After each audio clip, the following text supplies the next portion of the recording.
If you think that the challenge of ANC will be only with DA within the government national unity, then you are wrong. In this seventh administration of the new government national unity of South Africa, ANC will face also a strong opposition, an opposition coalition of AFF and MK. Hello, I am Mahlet, Ayele, your host at Connect Africa, bringing you the latest from the continent. Now, the politics of South Africa has just got interesting. Now, the MK and AFF are going to form possibly a coalition. Now, do you remember when South Africa, Cyril Ramaphosa was elected? There was this speech by Julius Malema of AFF that he made in the parliament, somehow, warning the president. Let us hear it, and then I come back to you, to share my view. We refuse to sell out. We've never done so when we're young, and we're not sell out. We've in South Africa. We refuse to sell out. We've never done so when we're young, and we're not going to do so today. We don't have a history of being collaborators. We are going to ensure that this parliament is functional. We can reassure you that we will not fight with any bouncer. We are going to be the best and effective opposition that is going to ensure that both you and the DA are held accountable. This is not a government of national unity. This is a grand coalition between the ANC and the white monopoly capital. Honorable History member, will your time judge is you over. and judge you harshly. Thank you. So that was the warning of Julius Malema. He said he promised that the parliament will be functional, that he said in his own words, we will make sure that this parliament remains to be functional and somehow vibrant. I mean, he goes on that speech, that vibrant and functional. And he was saying we, of course, that's, AFF, and also there is a possible coalition of MK. Now, why do we say that? Now, on the 17th of June, just maybe a week ago, there was also former President Jacob Zuma has rejected the election result, but somehow it seems that he has accepted the system and he has appointed member of parliaments. And on 17th June, he shared this. Let me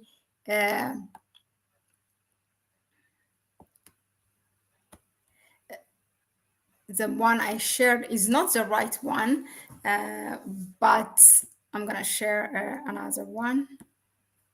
Hold on, just where he talked about a possible coalition with parties like EFF.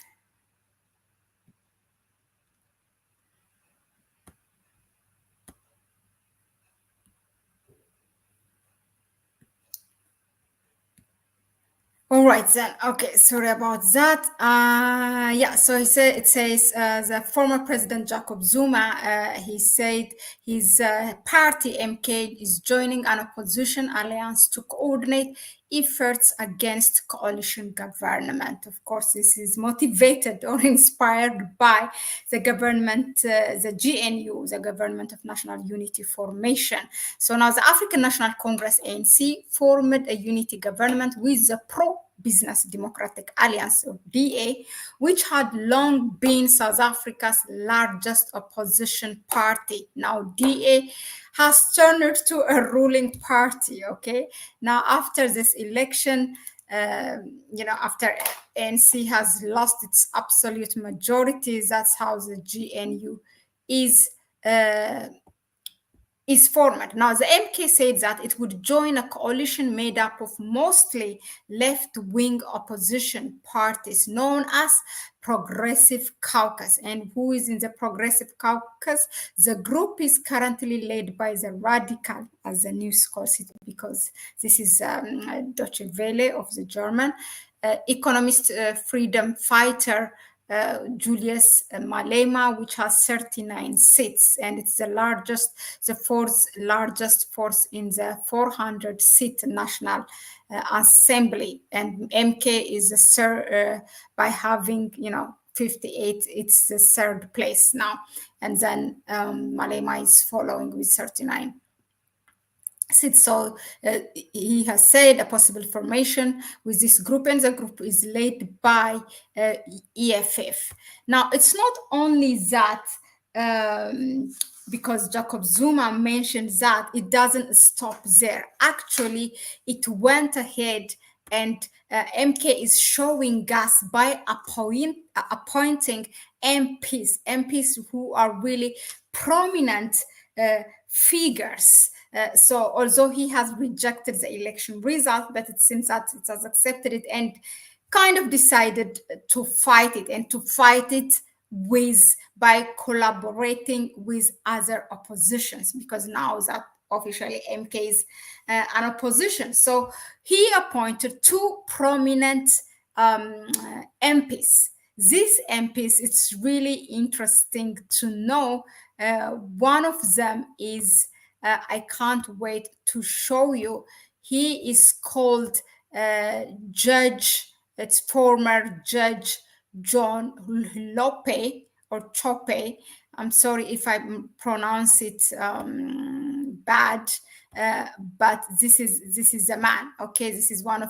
There are two prominent MPs for MK. One of this is the man. Now, why do I say interesting? Is that now this man it's in an investigation. It was in February this year that John Holope, the leading judge in Western Cape province, tried to influence justices at the country's top court in a case relating to former President Jacob Zuma. Now, Jacob Zuma was allegedly, he was accused of corruption, as you all know. Now, so this judge has approached two justices in 2008 to see if they would support Mr. Zuma in a decision relating to a corruption case. Now, this Holope, because of this judge was impeached. He was impeached by the same parliament now that he became to be a parliament member by MK. So that makes it really interesting how it will play. Now, the same parliament, it holds a constitution. Actually, those who have been impeached by the parliament cannot hold public offices. So this doesn't seem to work for Dr. John Holpace or the former judge, because apparently there is no one rejected his appointment. So he's an MP on behalf of MK in this parliament, the same parliament that has impeached him, as a result, was denied all his benefits and ripped, his profession as well. So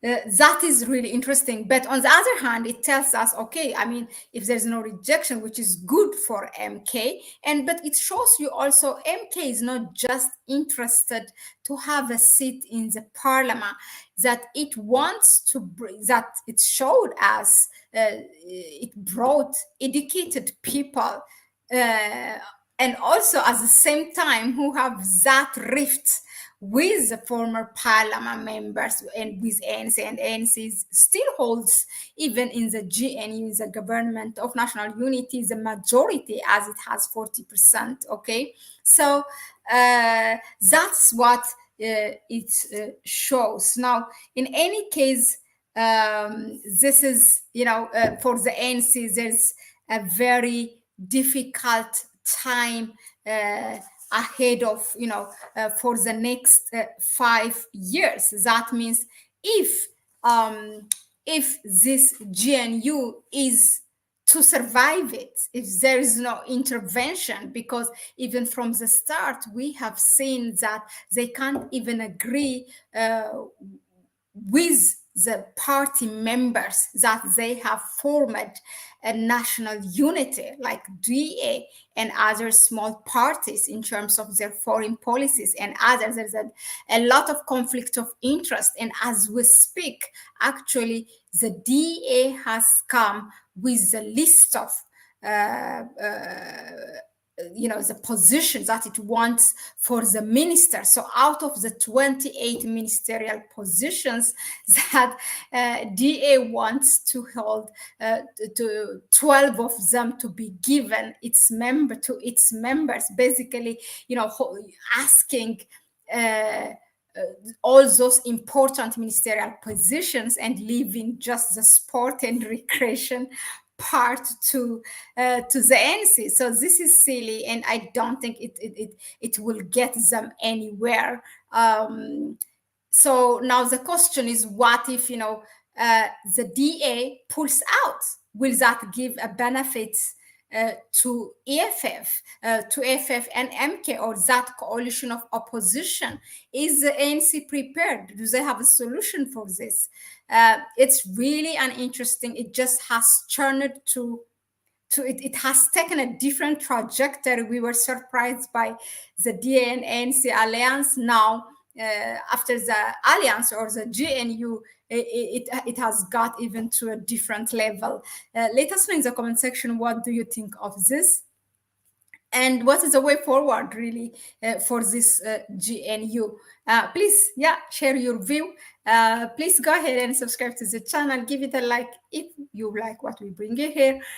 Share the video with others. And if you want to help us further, you can donate to our PayPal account. It's in the description section. Thank you again. Thanks for tuning in. Bye-bye.